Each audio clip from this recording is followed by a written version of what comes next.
Nailigtas ang 14 na sakay ng lumubog na pump boat sa Calayan Island. Tutukan sa report.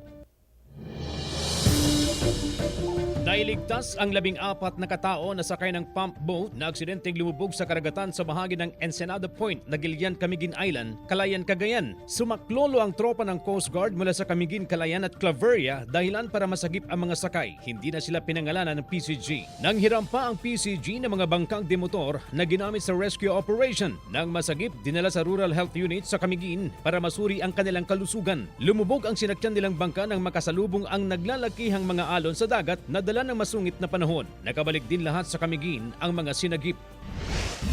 Isang estudyante ang muntik malunod habang naliligo sa dagat na bahagi ng Baler, Aurora. Buti na lang may mga nagbabantay na pulis sa lugar kaya agad nilang na-rescue gamit ang surfboard. Bunsod daw ng malakas na water current ang muntikang pagkalunod ng 24 anyos na estudyante na tubong kasiguran. Ligtas siyang nakauwi. CJ Torida, 1 North Central Luzon.